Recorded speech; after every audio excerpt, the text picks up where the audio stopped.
ഇന്ന് നമുക്കൊരു രസം ഉണ്ടാക്കിയാലോ? ഭയങ്കര ജലദോഷവും തൊണ്ടവേദനയും. അപ്പം ഞാൻ വിചാരിച്ചു ഒന്ന് ചോറിന് നമുക്ക് രസമാക്കാമെന്ന്. അപ്പം ഞാൻ ഉണ്ടാക്കുമ്പോൾ നിങ്ങൾക്കും കൂടി ഞാൻ എങ്ങനെയാണ് ഉണ്ടാക്കുന്നതെന്ന് കാണിച്ചു തരാമെന്ന് വിചാരിച്ചു. നമുക്ക് നോക്കിയാലോ? അപ്പോൾ അതിനായിട്ട് ഞാനിവിടെ കുറച്ച് കുരുമുളകും പിന്നെ കുറച്ച് മല്ലിയും കുറച്ച് ചെറിയ ജീരകമാണ് എടുത്തിട്ടുള്ളത്. ഇതൊന്ന് നമുക്ക് മിക്സി ജാറിലേക്ക് ഇട്ട് കൊടുക്കാം. പിന്നെ വേണ്ടത് വെളുത്തുള്ളിയാണ്. അപ്പോൾ ഞാനിവിടെ ചെറിയ ഉള്ളി ആയതുകൊണ്ട് തന്നെ ഒരു 10-15 ചെറിയ വെളുത്തുള്ളി എടുത്തിട്ടുണ്ട്. പിന്നെ ഒരു ചെറിയ കഷ്ണം ഇഞ്ചി. ഇതെല്ലാം കൂടെ നമുക്കൊന്ന് മിക്സിയിലിട്ട് അരച്ചിട്ട് വരാം. അപ്പോൾ ഇതേപോലെ നമുക്കൊന്ന് അരച്ച് കിട്ടിയിട്ടുണ്ട്. ഭയങ്കര പേസ്റ്റ് ഒന്നും ആവണ്ട, ഒന്ന് ക്രഷ് ചെയ്തൊന്ന് അരഞ്ഞിട്ടിയാൽ മതി. ഇനി നമുക്കൊരു ചീനച്ചട്ടിയിലേക്ക് വെളിച്ചെണ്ണ ഒഴിക്കാം. മഴയും തണുപ്പും ആയതുകൊണ്ട് തന്നെ വെളിച്ചെണ്ണയൊക്കെ ഈ കോലത്തിലാണുള്ളത്, കട്ട പിടിച്ചിട്ട്. ഇപ്പോൾ സ്പൂണിൽ നിന്ന് വരാൻ ചെറിയൊരു പണിയുണ്ട്, എന്തായാലും വന്നിട്ടുണ്ട്.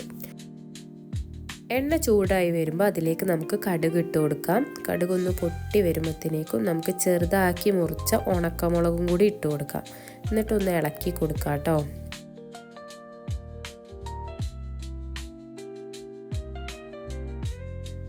ഇനി നമുക്ക് ചെറുതാക്കി അരിഞ്ഞ തക്കാളി ഇട്ട് കൊടുക്കാം കേട്ടോ. ഞാനിവിടെ ഒരു വലിയ തക്കാളിയാണ് എടുത്തിട്ടുള്ളത്. അതൊന്നും ഇനി നല്ലതുപോലെ ഇളക്കി നമുക്ക് ഉടച്ചെടുക്കാം കേട്ടോ. നല്ലതുപോലെ ഒന്ന് ഉടഞ്ഞു വരണേ, അതുവരെ നമുക്ക് ഇളക്കി കൊടുക്കാം. ഇത് വേഗത്തിലൊന്ന് ഉടഞ്ഞു കിട്ടാൻ വേണ്ടിയിട്ട് നമുക്ക് കുറച്ച് ഉപ്പും കൂടെ ഇട്ട് കൊടുക്കാം. ഞാൻ കല്ലുപ്പാണ് ഇട്ടിട്ടുള്ളത്. കുറച്ച് കല്ലുപ്പും കൂടെ ഇട്ടിട്ട് നല്ലോണം ഇളക്കി ഉടച്ചെടുക്കാം.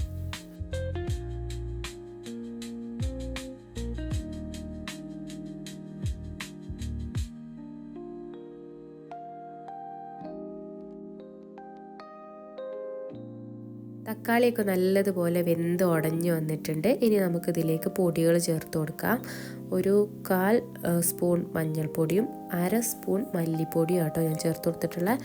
മല്ലി നമ്മൾ ആദ്യമേ കുറച്ച് അരച്ചത് കൊണ്ടാണ് ഞാൻ കുറച്ച് മല്ലിപ്പൊടി ചേർത്ത് കൊടുത്തിട്ടുള്ളത്.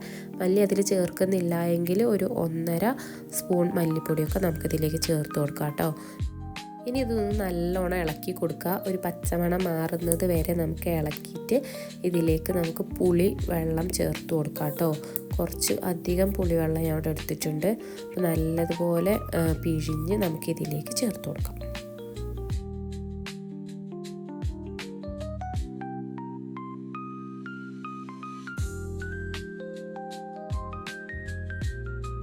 അപ്പോൾ പുളിവെള്ളം ചേർത്തു. ഇനി നമുക്ക് ഇതൊന്ന് തിളയ്ക്കുന്നത് വരെ വെയിറ്റ് ചെയ്യാം. ഉപ്പ് നോക്കിയിട്ട് കുറവാണെങ്കിൽ കുറച്ചും കൂടി ഒന്ന് ഇട്ട് കൊടുക്കണേ. ഞാനിതാ ഉപ്പ് കുറച്ച് കുറവായതുകൊണ്ട് കുറച്ചും കൂടി ഇട്ട് കൊടുത്തിട്ടുണ്ട്.